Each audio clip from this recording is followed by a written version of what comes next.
like to thank my management team and all the employees that are here throughout Newcastle County for making my job easy, and for our great county council.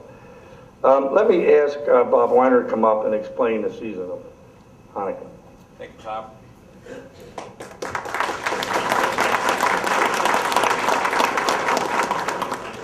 Happy holidays, happy Kwanzaa, happy Merry Christmas, and happy Hanukkah. We live in a multicultural society, and as such, many of us have families which are blended from different cultures, from different races, from different religions, and that's a wonderful, rich country. We've always been a country of immigrants, and we're much richer because of it.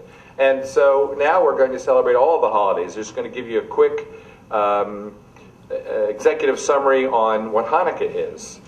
In the year 200 BC, after the temple had been built in Jerusalem, the Greek Assyrians under Alexander the Great conquered pretty much the known world. And he was actually tolerant. He was a benevolent despot. He let different religions that and cultures that he conquered continue their own ways and run their own governments. And that worked very well until his grandson came around and said, "No, I want to crush any thought different than mine. I want everyone to practice my Greek Assyrian version of paganism." So there were uprisings, and one of those uprisings was by a part of the Israeli kingdom at the time, and it wasn't the whole part. It was a small family led by the Maccabees, and they started what was called guerrilla warfare against the Greek Assyrians. They'd wait for the Greek Assyrians to come through the valley. They'd hide up on the hill. They'd shoot them and kill off a bunch of them, and then retreat. And after a couple of years, the Greek Assyrians said, "Oh, this is more trouble than it's worth," and they retreated. So there was a great victory that occurred, and a miracle, outnumbered 20-1. So then the Israelis went into the temple, and it was all desecrated. They had to clean it up. And one of the things they needed to do was light the everlasting light, which represents God's presence at all times. But there was only enough oil to last for one day, and the closest oil tank was 8 days away. But that oil miraculously lasted 8 days until oil could be brought to keep the everlasting light lasting. So that oil became very symbolic as well. And so at Hanukkah time, those of the Jewish faith cook foods in oil. Now, if you're a peasant living in Eastern Europe, what would you have? You'd have potatoes, or if you lived in Yemen, you would have some roots of whatever wood. You would cook it in oil to commemorate the oil lasting. And in Israel, they do use donuts that they cook in oil as well. So now we're going, when it's time to do the lights, look over the menorah. Has one shamash, which is the leader, the middle branch, and then each night we light one more candle. So tonight is the 7th night, so we'll be lighting the shamash and use that to light 7 of the 8 nights, and tomorrow night will be the 8th night. Now, holidays always start at sunset. Like in Genesis, it was the evening and the morning of the first day. And those of you perhaps that are Catholic also know, I've gone as well with my family to evening Mass, Christmas Mass, because even in Christianity, you get your duty to go to church. You can either do it on Sunday morning or you can do it the night before. So it's a tradition that carries through many religions as well. And candles also have always been magical and mystical. And that phases us right into Kwanzaa as well, which also is another holiday of lights.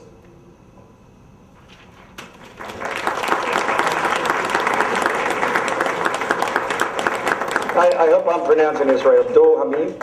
Yes. Would you please? Okay. I'm going to try to do this in 2 minutes. And that was a very good summary. I learned a lot with that. Okay, Kwanzaa. Kwanzaa is an African traditional celebration that's celebrated by millions of people throughout the world. It was started in 1966. This is the 47th, I don't know my math that well, 47th year. I've been doing it for 32 years. There's certain concepts that go along with Kwanzaa, but let me first just tell you about the founder, Dr. Maulana Karenga for Cal State California State University. He's a professor there. He's the one that we like to say he invented it. He created it for a reason, because as Africans over this side of the world, we came here and we left a lot of our traditions at the shores of Africa, and they had not been continued. And his concern was, and the concern of a lot of us, was how do we find a way in which we can continue some of our good traditions and cultures that will reflect on us and help us improve our lives today. So he came up with this concept, which goes back thousands of years. Kwanzaa really means a harvest season. You know, it's a time for harvest. That's why you see on the Kwanzaa setup, you see the fruits. Every symbol here recognizes a certain aspect of our lives. But it's a harvest season, and the harvest season goes on all throughout the world, and particularly in Africa. And what happens during the harvest season, people celebrate, and they reflect, and they recommit themselves to whatever it is that they're about. So he continued that same tradition here in America, and he established it based on the principles that are universal. And so it was for the purpose of us here on these shores, even though Kwanzaa now has spread worldwide, to reevaluate ourselves and ask ourselves three questions. Who am I? Am I all that I should be? Am I all that I want to be? And during the 7 days of Kwanzaa starts on December 26th, and it goes to January 1st. And each day is a particular symbolic meaning. The first day, and it's used as an African language, Swahili, for the concepts of Kwanzaa. The reason why he chose Swahili language, as you know, in Africa, Kenya and Tanzania are right on the shores near the Red Sea in Africa, and people used to travel back and forth there. Swahili is a made-up language. It's a trading language, and it's a universal language in Africa. So I know when I was in Africa, I thought it was very amazing. And if you go down the street and you see children, especially, can play with each other, they don't have to know each other. They don't have to know the names or anything else, no matter where you go in the world. And so I would see youngsters come up to each other and they'll play, and then they'll try to talk to each other. And they would first go through one language. They would say, blah, blah, blah, and the other kid would say, I don't know that. And they go, blah, blah, blah, I don't know that. They would go through about 6 languages. All children over there speak several languages. And then they would finally say, Kiswahili. They go, Kiswahili. That's like a universal language.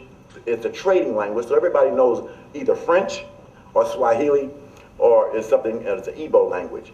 And so he chose Swahili because Kiswahili is a universal language. So he used the concepts for the 7 days. The first day is the day of unity, which we call Umoja. The next day is Ujima, which is collective work and responsibility. Kujidakalia, collective self-determination. That is so we can name ourselves and be about ourselves and define ourselves for ourselves. And then collective work and responsibility, which is Ujima. I know you're not going to remember any of this. And then it's Ujama, collective work and responsibility. And then it's Nia, purpose. And then it goes on Imani, which is faith. Now, we try to incorporate these principles throughout the world, throughout the communities, because Kwanzaa is about family and community. That's what it's about, family and community, rebuilding the family, restructuring the family, and recommitting to the values of family and community. Kwanzaa is built around the principles of trying to make the community better than what we first found it when we first came here. So it's about moral upliftment. And so it's with the children as represented, by this corn. In the Kwanzaa households, when people set up their little Kwanzaa setup, you put down an ear of corn for each child you have. And so in this case, I guess it would be like 3 children. And the reason why he chose corn, Zibunu, is because each corn has a little bit, all these different kernels in them, and it's symbolic of the generations and the generations and the generations. So Kwanzaa is built around the fact of paying homage to our ancestors, whether it be Harriet Tubman, her struggles, or Mary McLeod Bethune, and all the others. And I happen to name women because that's my favorite. And so it's about remembering the ancestors and their struggle that brought us to this point. And so to build on the good of what they have done, and in the same sense, on to it and to more good. And so we have a lot of things that we do each year. We have a theme for each year. This theme this year in Wilmington, or for all of Delaware, we have a committee called Kwanzaa Committee, and we sit down in the summer and we plan each day where it's going to be. It's going to be at Mother African Union Church one day. It's going to be at St. Andrews another day. It's going to be at some community center over here in Newcastle another day. So each day we spread it out throughout the city. This year's theme from the Kwanzaa Committee is the youth. So all the entertainment, all the messages are going to be delivered by the youth, because we're focusing on youth. And so with that said, these candles, as Congressman Weiner has mentioned about the celebrating of Hanukkah, Dr. Kwanzaa, we're sure he borrowed from that, and we use 7 candles. Each candle represents one of the days. And so you see the red, black, and green, those are the colors of Kwanzaa. And so the middle candle is the black one. That's the first day. We light that first black candle.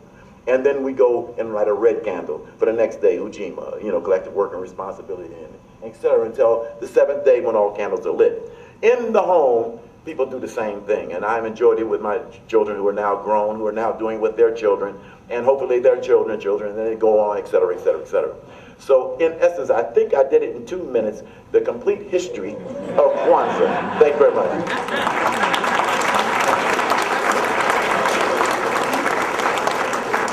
Joe, would you like to come up? Just wish Merry Christmas, Happy Hanukkah. Okay. We had little presents under the tree, and Sharonda, you might want to explain what Community Services did to collect all this and what you're going to do with it. What was for the whole Newcastle County? Every year I help with the Salvation Army to collect the stockings. This year we did great. Last year we only collected 99. This year we got 310 and counting. I still have people that's contacting me. So we just help those that's fortunate to us, and it was the whole, yes, I'm from Community Services, but it's the whole county that works with me to help the less fortunate. So thank you. We wish you a Merry Christmas. We wish you a Merry Christmas. We wish you a Merry Christmas and a Happy New Year. Good tidings we bring to you and your kin. Good tidings for Christmas and a Happy New Year. Oh, bring us a piggy pudding. Oh, bring us a piggy pudding. Oh, bring us a piggy pudding and a cup of good cheer. We won't go until we get some. We won't go until we get some. So bring some out here. We wish you a Merry Christmas. We wish you a Merry Christmas. We wish you a Merry Christmas and a Happy New Year.